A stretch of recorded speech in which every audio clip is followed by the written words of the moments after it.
দেখুন, আপনারা অনেকেই আমাকে প্রশ্ন করে থাকেন যে বিবাহের পরে জীবনসাথী কেমন হবে? আমার সন্তান আছে, আমার ছেলে আছে, আমার কন্যা আছে, তাদের দাম্পত্য জীবন কেমন হবে? দেখুন, অনেকেই আপনারা একটি ছোট্ট ভুল করে থাকেন। তা হচ্ছে বিবাহের পূর্বে অষ্টকূট বিচার।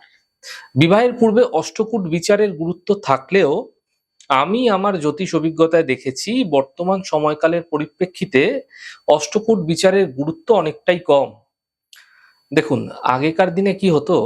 আগেকার দিনে মেয়েদের বাল্যবিবাহ হতো। সাধারণত ১০ বছর, ১২ বছর, ১৪ বছর, ১৫ বছর এর মধ্যেই বিয়ে হতো মেয়েদের। তো খুব কম বয়সে মেয়েদের বিবাহ হয়ে যেত। এর পাশাপাশি মেয়েরা সেই সময়কালে কর্মমুখী ছিল না।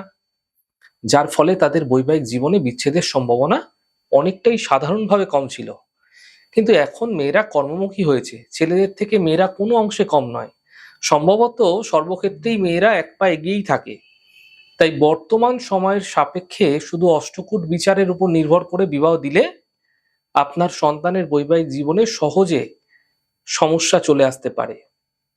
তাই ভ্রান্ত পথ অবলম্বন না করে, ভ্রান্ত পথে না গিয়ে, ওই অনেক সময় মনে হয় কি ৩২ পয়েন্টের মধ্যে আমার সন্তানের রাজজোটক হয়েছে, এই ভাবনা নিয়ে কিন্তু এগোলে আপনি সমস্যায় পড়তে পারেন, নিশ্চিতভাবে পড়তে পারেন।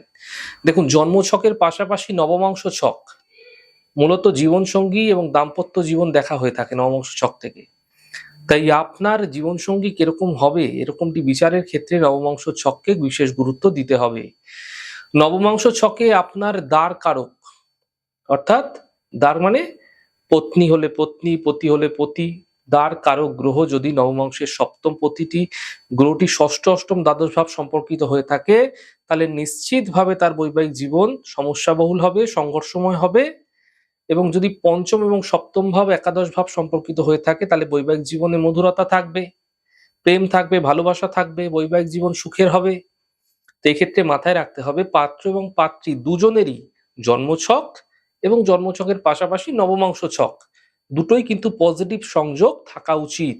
অর্থাৎ দেখা যাচ্ছে পাত্রের ছকে বা ছেলের ছকে মাঙ্গলিক যোগ নেই, মাঙ্গলিক দোষ নেই, কিন্তু তার নবমাংশ ছকে মাঙ্গলিক রয়েছে, তার জীবনে কিন্তু সেই প্রভাব অবশ্যই পড়বে। যদি একজনের ছকেও কোনো নেগেটিভ সংযোগ পাওয়া যায়, তাহলে দাম্পত্য জীবনে সেই ব্যক্তি কিন্তু কখনোই সুখ পাবেন না। তাই সর্বদা বিবাহের ক্ষেত্রে শুধুমাত্র পাত্র অথবা পাত্রীর জন্মছক দেখে অষ্টকূট বিচার করেই কিন্তু সিদ্ধান্ত আসাটা সঠিক নয়। এর পাশাপাশি নবমাংশ ছক দেখে সঠিকভাবে বিচার করে বিবাহের ক্ষেত্রে সিদ্ধান্তে আসা উচিত। নচেৎ সমস্যা বৈবাহিক জীবনে খুব দ্রুতই চলে আসতে পারে।